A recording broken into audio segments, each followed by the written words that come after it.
I'm back down on the land today and I'm planting even more trees, well, trees and shrubs. I've got hawthorn here, and I've got guelder rose, and I've got spindle and alder, and I've got another 200 trees coming to plant using the traditional method this time across this area here behind me.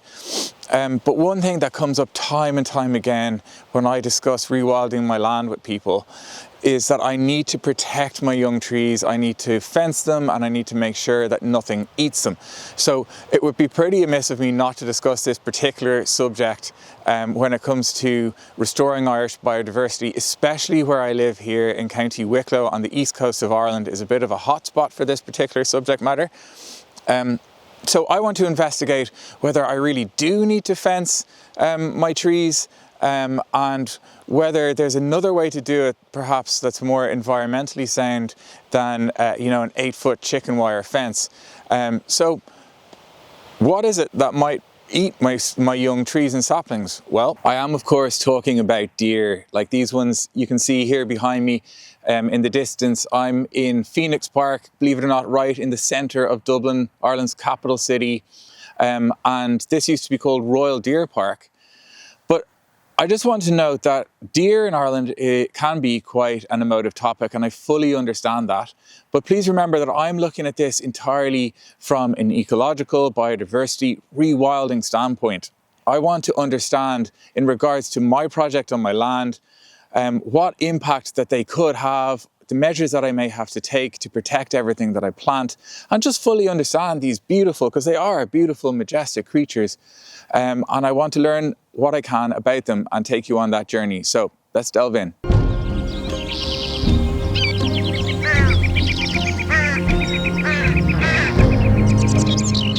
Let's start off by looking at our species of deer in Ireland in a little bit more detail.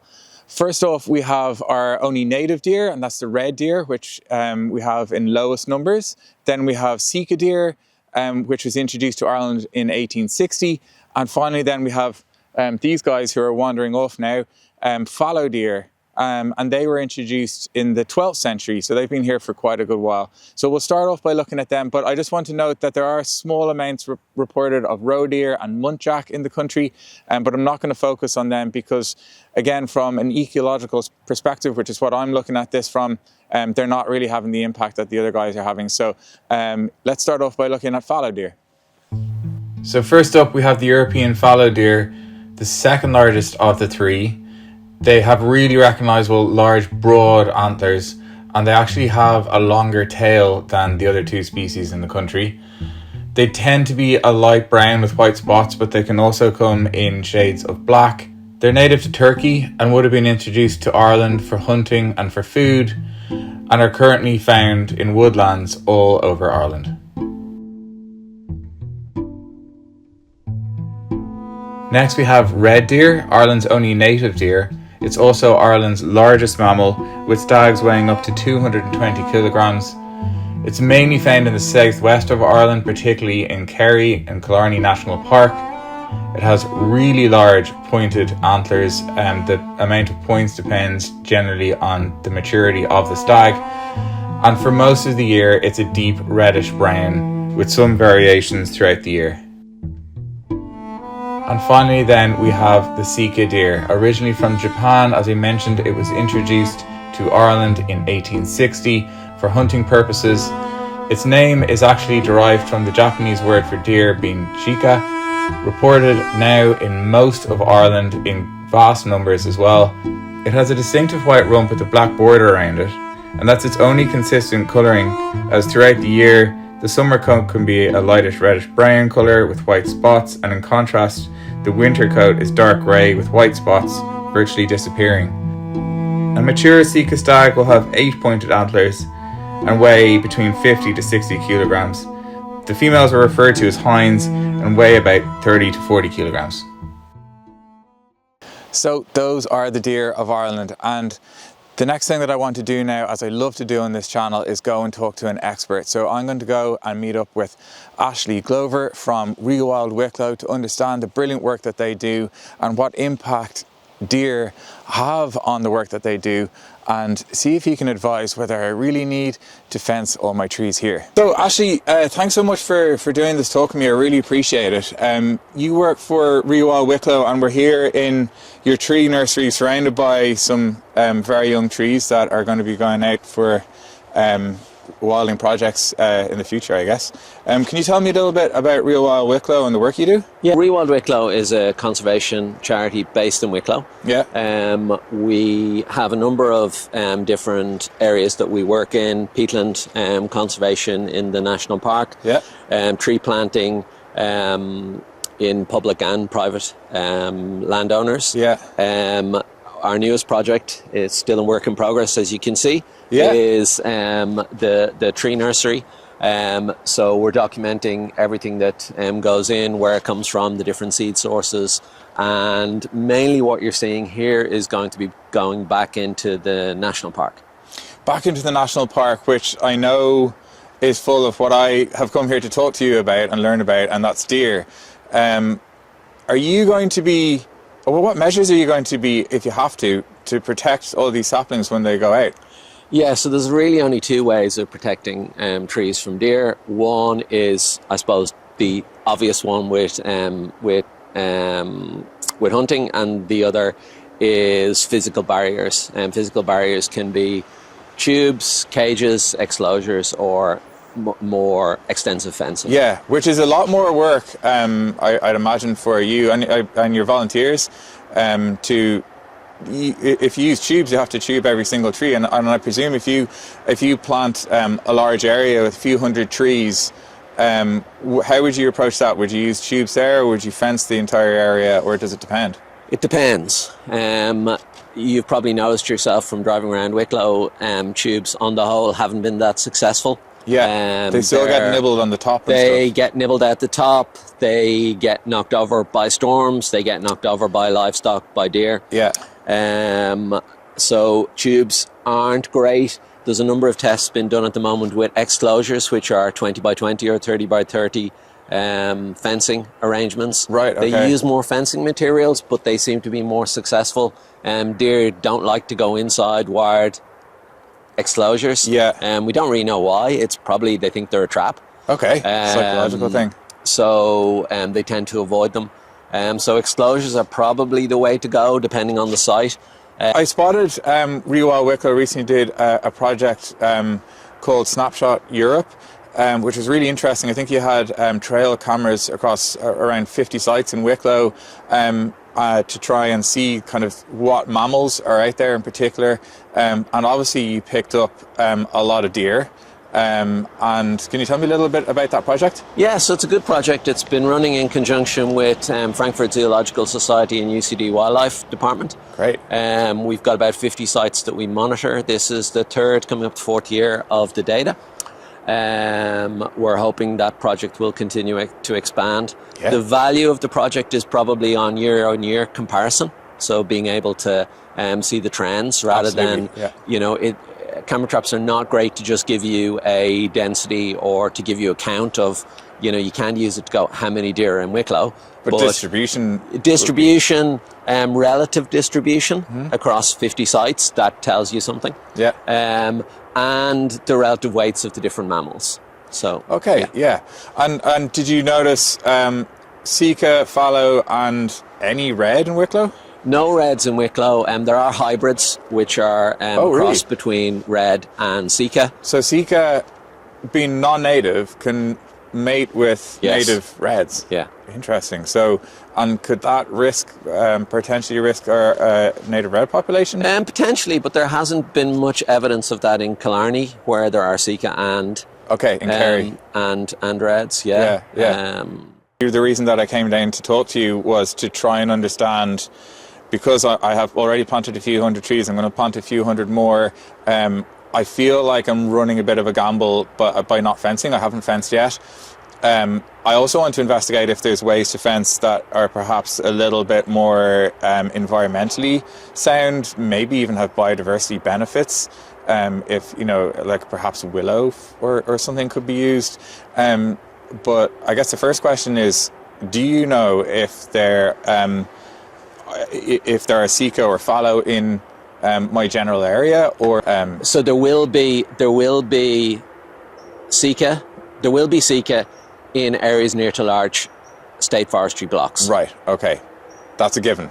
That's a given. Okay, so it may you be just can the case I then- haven't seen them. You can then, yeah. Okay. You can, sika in particular are very secretive. Yeah. So you can then do a audit or a deer survey. Yeah.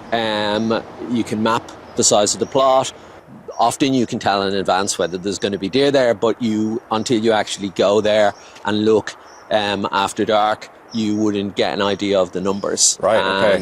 And, often the landowner has no idea that they have deer on their property until they get the survey. I'm starting to feel like that may be the case with my land, that I just don't know that they're there, or that they're watching me plant food for them and waiting for their opportunity to come in. If I was to go about fencing, is there a way to do it that doesn't involve, it just for aesthetic reasons as much as anything, 8-foot chicken wire kind of approach? Do you know if there are any kind of more environmentally sound ways?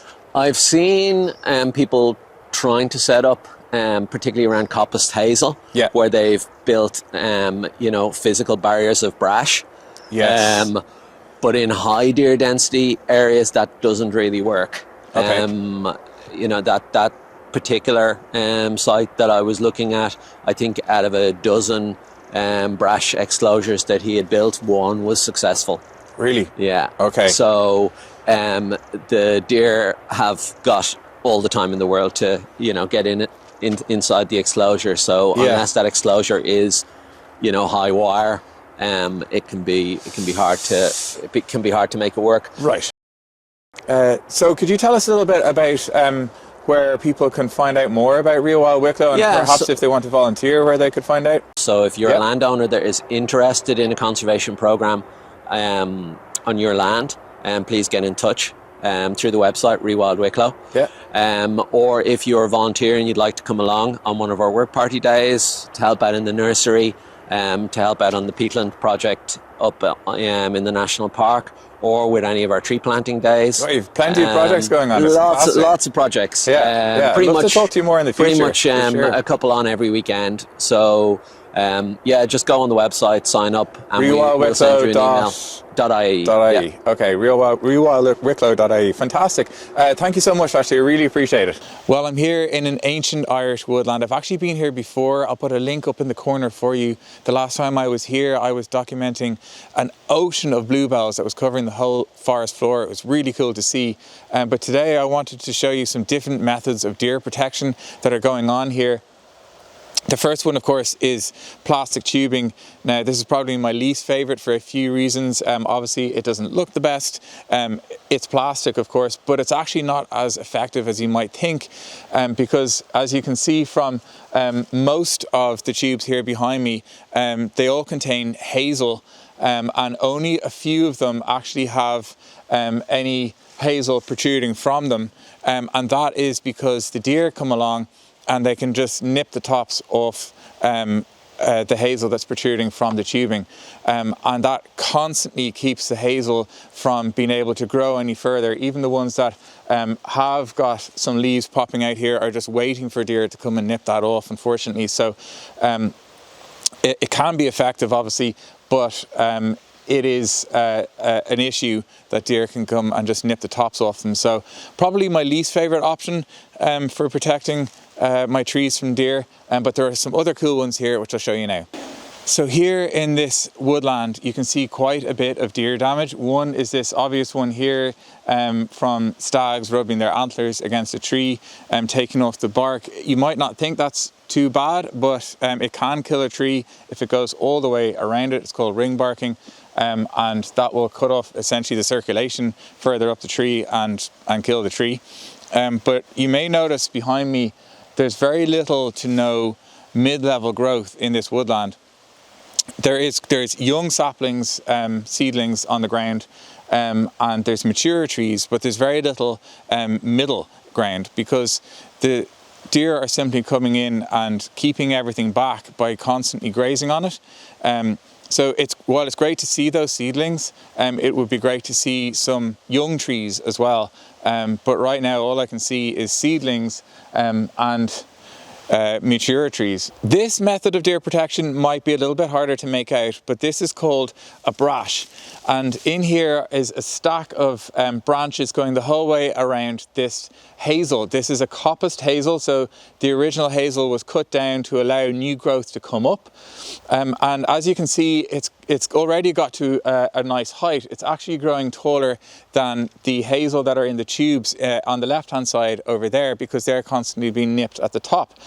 This is getting eaten a little bit, so the deer can reach in and they have nipped off the branches here and here and here and all the way around it, but it is getting nice vertical growth, and that's really important. It wouldn't work for me though, because I want to plant and protect my trees in a kind of couple of 100 square meters, and this works better for protecting individual trees and individual growth like this. So it won't work for me, but it's beautiful to see, because obviously it is organic and it kind of acts as a microhabitat in itself as well. So interesting to see, but not quite for me either. So here again is brash. This one's a little bit cruder, but there's a coppice hazel in the center of this again, and there is a pile of branches loosely placed all around it. And it is, by the looks of it, doing a good job of protecting it. You can see quite a bit of vertical growth going on in here. It doesn't look like there's any deer nibbling going on even on the outside of it.